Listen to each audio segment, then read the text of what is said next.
Gosto muito do que estás a ouvir.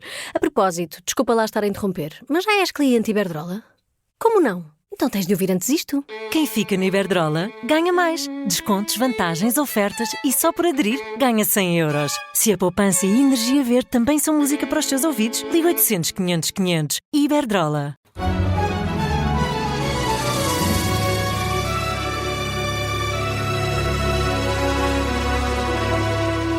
O Esplendor e a Infâmia, às quartas-feiras, na tarde política da Rádio Observador, com Pedro Jorge Castro. E é sempre assim, bem-vindo, Pedro. Deixa-me só abrir-te aqui o microfone. Agora sim, bem-vindo, Pedro. Olá, Ricardo e Judite. Espero que tenham comido castanhas ontem, dia de São Martim. Por acaso, Tu que não trouxeste, que é uma grande lata. Juro que ia buscar hoje, mas esta chuva complicou os meus planos. por acaso consegui comer mesmo quase ao final do E dia. estava boa? Estavam boas, sim, senhor. Eu gosto muito de castanhas, gosto mesmo. Eu também. Mas a chuva não te demove de vir ao Esplendor e à Infâmia, por isso vamos a isto, vamos começar pelo Esplendor.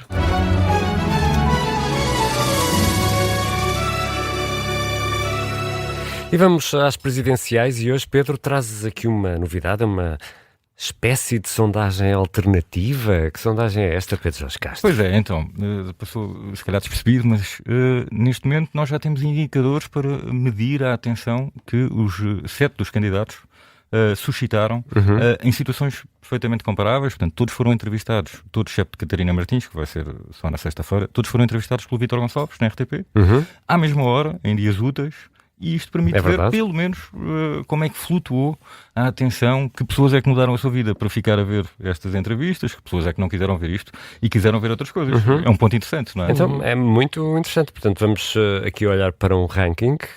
Se calhar vamos começar do menos visto para o mais visto. Também acho mais interessante, para guardar a suspense. Quem é que ficou em 7º lugar? Sim, deixa só dizer que no top entrevista. Não é para prolongar o suspense, obviamente, isto não significa que as pessoas que estiveram a ver estas entrevistas tenham qualquer intenção de voto nestes candidatos, mas é um indicador do interesse que podem suscitar, podem estar indecisos, podem simplesmente gostar de ver, para se divertir, para dizer mal, enfim. Pronto, só para clarificar isto. Portanto, chamamos de sondagem, obviamente, não tem esse valor. Mas então, em 7º ficou o candidato mais recente, Jorge Pinto, do LIVRE. Não é muito surpreendente, eu sei. Olha, deixa-me aproveitar para dizer promover, que muito bem. Na próxima sexta-feira, às 9 da manhã, cá estará Jorge Pinto, no Sob Escuta Especial. E cá estaremos todos a ouvir, com muita atenção. Observador. Vai ser seguramente interessante, sobretudo a primeira pergunta, que é sempre aguardada com grande curiosidade pelos nossos ouvintes. Então, Jorge Pinto teve 8% de share, 8,1%, isto somando a RTP e a RTPN, RTP Notícias, portanto, 398 mil espectadores. E em 6º lugar, quem é que aparece? Vamos já, se calhar, ao 6º e ao 5º, porque temos aqui a primeira surpresa, diria eu. Então, em 6º não ficou o candidato que viria a seguir nas sondagens, não é? Que seria António Filipe, ficou João Coutinho de Figueiredo. Portanto, António Filipe bateu João Coutinho de Figueiredo, que eu acho que é interessante nesta luta por estes candidatos. Portanto, João Coutinho de Figueiredo tem dito que quer passar à segunda volta, mas aqui no ranking da atenção, pelo menos, ou das pessoas que se conseguiram sentar para ver a entrevista, ficou atrás de António Filipe. António Filipe teve João Coutinho de Figueiredo, atenção, foi quem estreou esta sequência de entrevistas, talvez possa ter sido prejudicado por isso, talvez também por ter um eleitorado se calhar mais jovem, que vê menos televisão linear e se calhar se informa mais pelas redes. Bom, e por outro lado, António Filipe acabou por ser uma conversa bastante especial e diferente e surpreendente em alguns momentos, mas então João Coutinho de Figueiredo teve 437 mil, portanto corresponde aqui a 9% de share. António Filipe teve 9,7% e 460 mil, o que é... Então, avançamos já para os 4 grandes. grandes. E entramos aqui na grande luta dos presidenciais. Principais candidatos à Quem é que segunda volta. ficou no 4º lugar, aquele que fica a ver o pódio? Então, António José Seguro, aqui está, 10,9% de share, está a 532 mil espectadores, mais coisa menos coisa, e portanto ficou de facto aqui em 4º lugar, num dia em que apesar de tudo houve um jogo de futebol do Futebol Clube do Porto, mas o jogo até creio que acabou antes de começar a entrevista, portanto talvez nem sequer tenha tido grande influência nisto. Entramos agora no top 3, André Ventura, Gouveia Melo e Marcos Mendes. Começa Quem ficou em 3º lugar? E então, em 3º lugar temos temos a entrevista de ontem de Luís Marcos Mendes. 11,4 de share, 579 mil espectadores, o que reduz o suspense para os dois da frente. Então, mas não é? acho que se vamos aqui para saber quem lidera este top, acho que se impõe um rufo. Espera aí.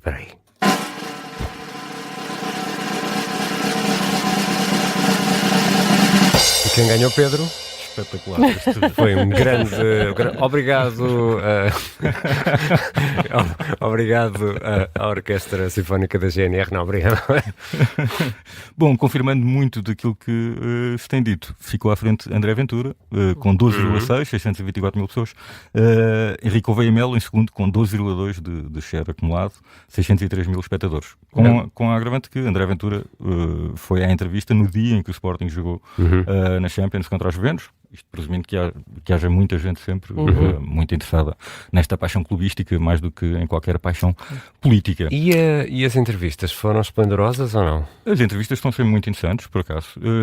Eu vou-me centrar se calhar só nestas duas últimas, a de ontem, a Marcos Mendes, e a de anteontem, Henrique Gouveia Melo. As outras, entretanto, já foram mais dissecadas, digamos assim.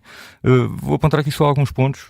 Em relação a Marcos Mendes, por exemplo, eu acho que ele conseguiu com alguma inteligência aproveitar o facto de ter vários críticos do PSD para tentar mostrar alguma independência. Isto por contraponto, Henrique Gouveia Melo não precisa disto, não é? Ele, de facto, com muita facilidade diz que todos eles têm um partido, todos os outros candidatos têm um partido, diz que parece uma segunda volta das legislativas e que ele não tem. Portanto, isso confere-lhe esse estatuto de candidato mais independente, sem ele ter de fazer muito mais por isso. Aqui um momento em que Marcos Mendes diz que seria um desastre gerir um processo de vacinação.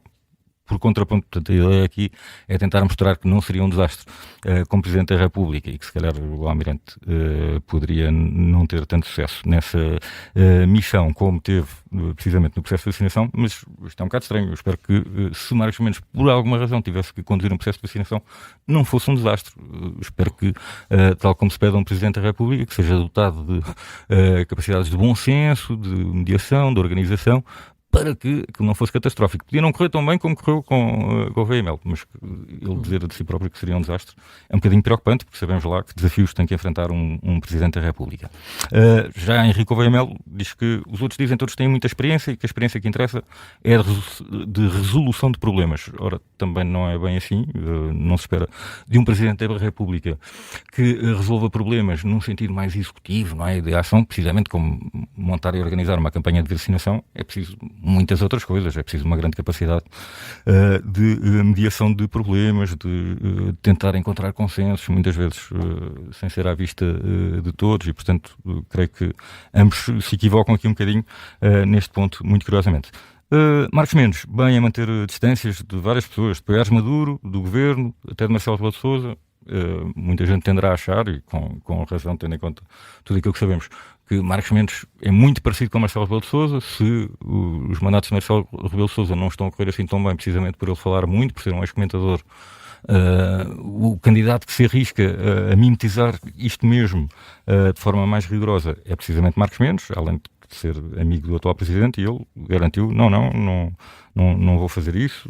É muito importante valorizar aqui a palavra, enfim, mostra que aprendeu alguma coisa com aquilo que tem sido os mandatos de Marcelo Rebelo de Sousa. Acho que foi eficaz nisto, embora para muita gente a percepção é que conta, e não tenho a certeza até que ponto é que as pessoas vão de facto achar isto. Quanto depois ainda tem um deslize de Marcos Mendes, que é quando lhe perguntam sobre o apoio do PSD, e ele vai para dizer isto: eu valorizo ainda mais. Pronto, e depois diz que não é mais, mas valoriza igualmente o apoio dos independentes que tem do que o apoio propriamente do PSD. Depois começa a elencar nomes, mas aqui tem um problema, que é eles não têm assim tantos nomes de independentes, deixar o olho. Começa com Rui Moreira, claro, ok, é um mandatário, sim senhor, mas depois, muito rapidamente, já vai ali para a Alice Vieira e já não tem assim tantos nomes interessantes. Do lado do Almirante, achei curioso ele dizer que poderia responder a alguns ataques de Marcos Mendes de forma violenta, mas depois a dizer que não, que vai ignorar, mas depois diz que o protetor dele também tem uma fixação em mim, portanto refere-se a Cavaco Silva. acusa Cavaco de fazer um ataque ad hominem em relação ao Almirante, dizendo que isto não é muito nobre para um ex-presidente da República, também não é muito nobre para um candidato a presidente, refere-se assim a um ex-presidente. Se calhar, fica uma pela outra. É muito interessante e muito importante ver como é que cada um dos candidatos, nesta luta gigantesca que vão travar todos pela sobrevivência até uma eventual passagem à segunda volta, como é que eles lidam com tudo isto e a impaciência de Henrique Gouveia e Melo, ou o sangue frio que ele conseguir manter, vai ser crucial para a avaliação da maior parte das pessoas sobre o candidato em que vão votar, sendo que depois muito se resumirá a uma questão de pele. Há pessoas que querem mesmo um perfil mais autoritário como o de Henrique Gouveia e Melo, apesar de ele ter dito que não é autoritário, mas toda a gente se lembra do caso da Marinha e do raspanete que ele foi dar, e mais imprevisível também, na verdade. Sim, Marcos Mendes tem razão num ponto, os anos que passou a fazer comentário tornam-no mais escrutinável. Nós temos uma ideia da consistência que tem o pensamento político dele, sabemos o que é que ele foi dizendo, fica amarrado a isso e, portanto, não poderá, num eventual mandato na Presidência da República, fazer muito diferente disso, sem que isso crie um grande brado. Do Almirante, nós, na verdade, estamos a conhecê-lo agora, a sério.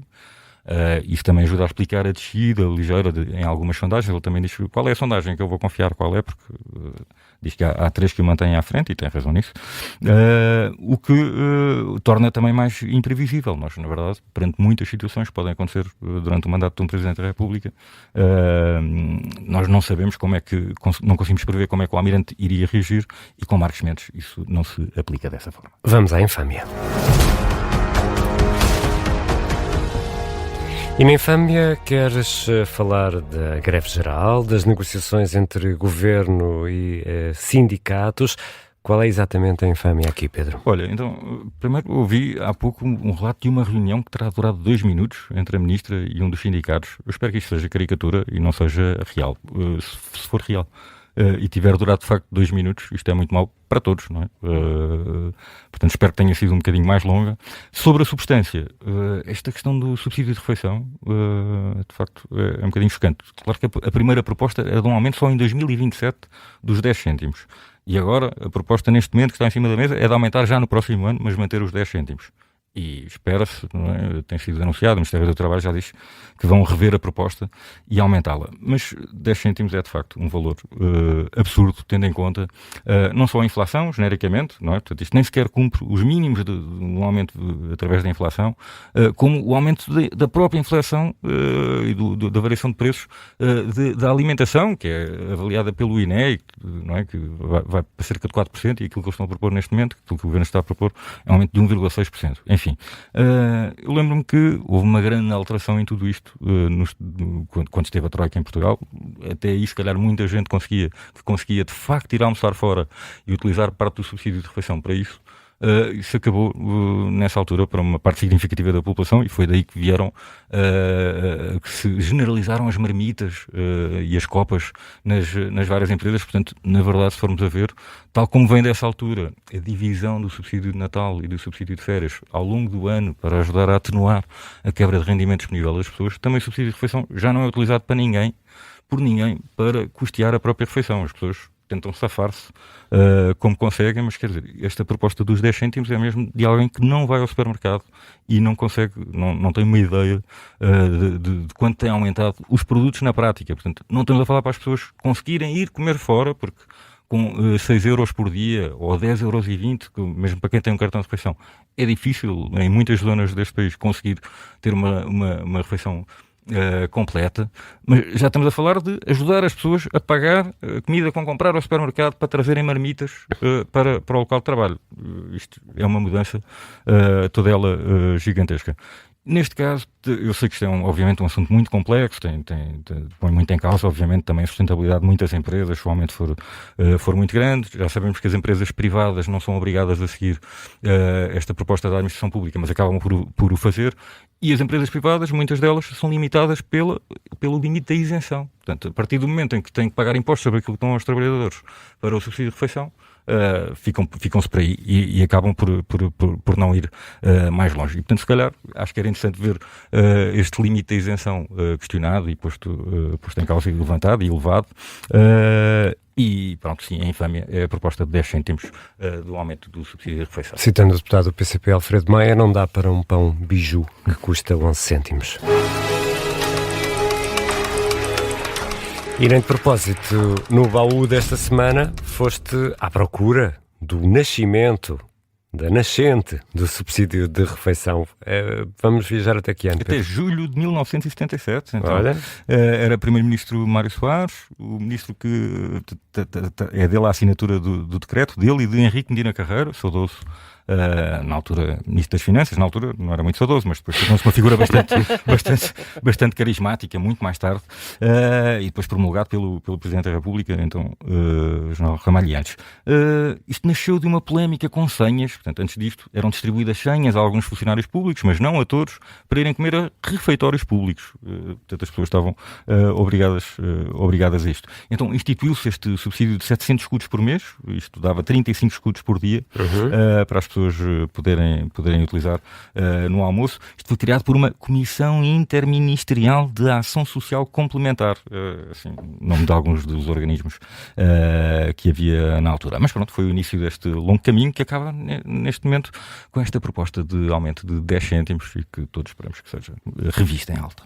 E o Pedro Jorge Castro, com o Esplendor e a Fâmia, vão regressar na próxima quarta-feira. Um abraço, Pedro. Até lá.